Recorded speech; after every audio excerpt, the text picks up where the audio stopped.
Okay, we are joined by CSU Bakersfield head women's basketball coach Greg McCall. Coach, can you get us started with your general thoughts on the upcoming season? We're excited about it, about the fact that we get a chance to kind of hopefully be able to redeem ourselves this year in the tournament. But we're excited about our team. We have a lot of returners returning. We did lose 3 seniors last year. We did lose earlier to injury. Alize Lofton, we lost her early. But after that, we had Jazz Barty and Asia Williams, who were 2 good seniors for us. But we're returning some good players with Vanessa Austin and Alexis Gilbert and Malaysia McHenry and Jasmine Johnson. So we got some good veteran leadership coming back. They should be great senior leaders for us this year, too. The runners are picked to finish second by both the coaches and the media. What are your thoughts on that prediction? Well, I think it's probably about right. I mean, New Mexico State, they're returning players that have been first team all conference with the players that they have. They've been in the, in that position for a long time, and so I'm happy with where we are. Definitely want to be on top at the end, but this is a preseason, so nothing can be told from this. So from what they're picking, and it's what the coaches see and what the media see, and I think it's about right. Last season, your team was close to earning its first regular season title. Is there extra motivation this season, knowing how last year's regular season ended? Yes. Man, we had our chances in both the regular season and the conference, and then we had our opportunities again in the tournament, and we lose both games, one by 1 point, one by 3, and so we're definitely looking forward to coming back and trying to redeem ourselves. I know we're definitely, as soon as the season was over, I started thinking about next year, this season here coming up, and ready to go, ready to go mentally. And then we started putting it together physically, and then we just continue on. Now we're having, some pretty good practices. They're practicing hard, but again, this is one of those things where, you don't see all the good things right now. You see all the ugly stuff in the practices that we're doing right now. But they're working hard, and I'm extremely happy so we can get the opportunity to get back and try to win this thing this year. You returned 3 preseason All-WAC players in Jasmine Johnson, Vanessa Austin, and Alexis Gilbert. Yes. What do you expect from those 3 this season, and who else do you expect to contribute? I'm expecting big things from them, especially Alexis Gilbert. Her leadership is what we depended upon from her. The same thing we did with her last year. She kind of led us last year. She was kind of like that glue with the seniors, and with the underclassmen, she was that glue. And so we're expecting a lot more leadership from her, but we're also expecting some good basketball play from her as well, too. Jasmine Johnson and Vanessa Austin, especially with Vanessa, we're actually putting that focal point around her this year. We want to be able to get the ball to her as many times as we can in that post. So we're definitely kind of making that focal point of being more of an inside-out team, whereas in the past we kind of utilize our guards a lot more, but we want to kind of even things up a little bit more. And then Malaysia McHenry, who had a big tournament. She was I think she made all tournament team. And so we're expecting some big things from her. She kind of shown what she can do, and so we're expecting some things for her coming into this season coming up. This question comes from Twitter user Elliot J. Marr. What is your team hashtag or motto, and what does it mean?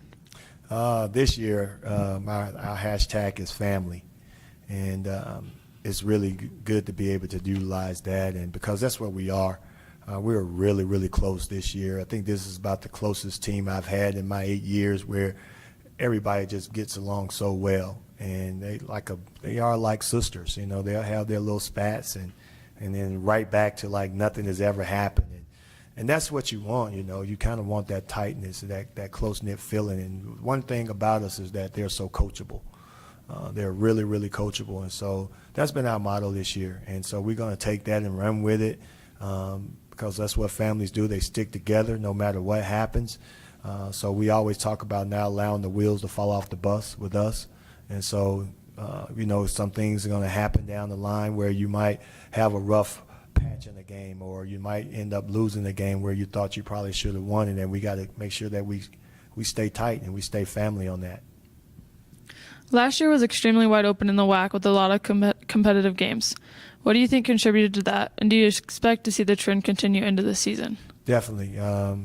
Games are going to be tight. You know, the coaches in the WAC, man, I mean, I think we do a remarkable job of scouting each other out, night in and night out. And it's one of those things where you cannot be off of your game. Because if you're off of your game, no matter if you're at home or on the road, you can lose that game. And so I think the coaches do a remarkable job of preparing their teams, getting their teams prepared for on the road, you know, because the WAC is not easy. It's not easy travel. You know, when you're going from one city to the next and everything is a flight, you have to be mentally strong. And so I think we do a really good job of that. And I think us at CSUB, we really do a good job of trying to prepare our kids to get proper rest and do all the right things on the academic side so we don't have to have those worries going into the game. And that way we can take each game and one game at a time, and then we can be prepared to be able to do our best to come out on top.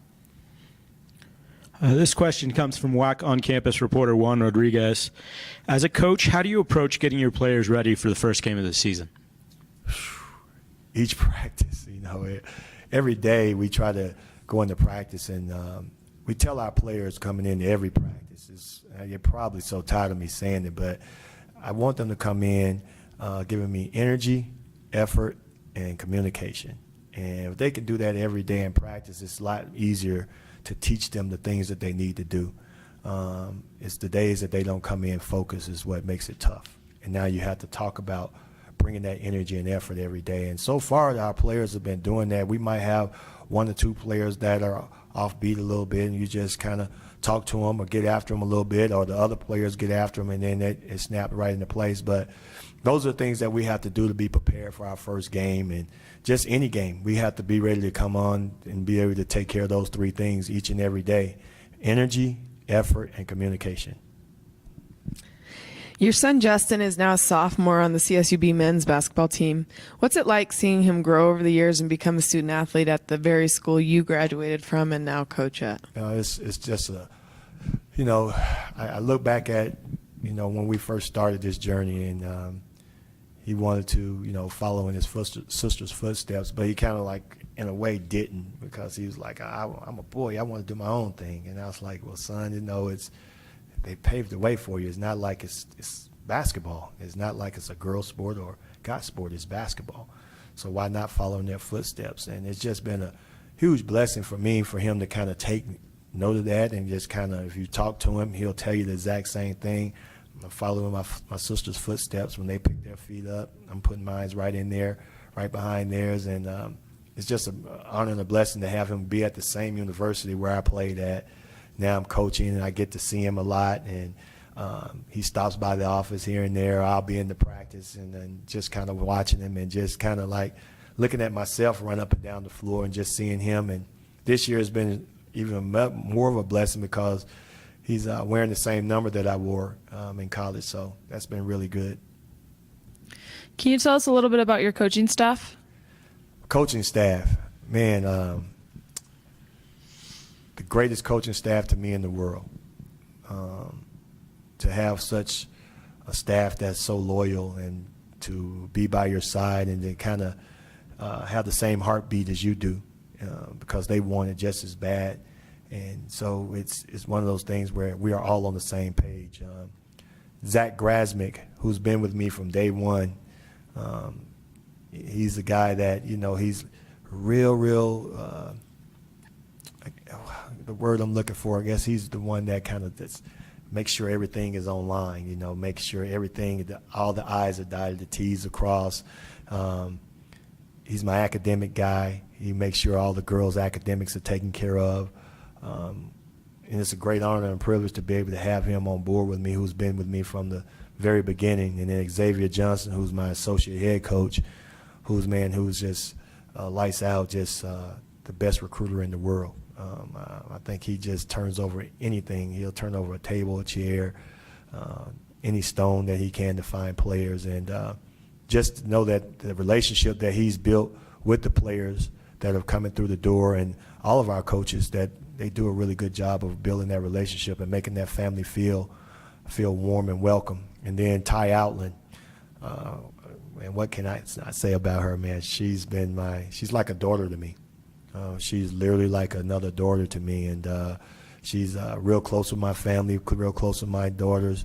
To be able to have her, who played for me, who knows me back and forth, who I helped be able to kind of get to the level that she was as a player. You know, she was the first player to be able to go to the WNBA, and very honored and pleased to be able to say that, and then to continue her career overseas, and now back coaching with me means so much to me, just to watch her grow as a person. And when she first came through the door as a freshman, and then to be back on campus again, it's just a huge honor and a blessing. So it's so much tradition there with her.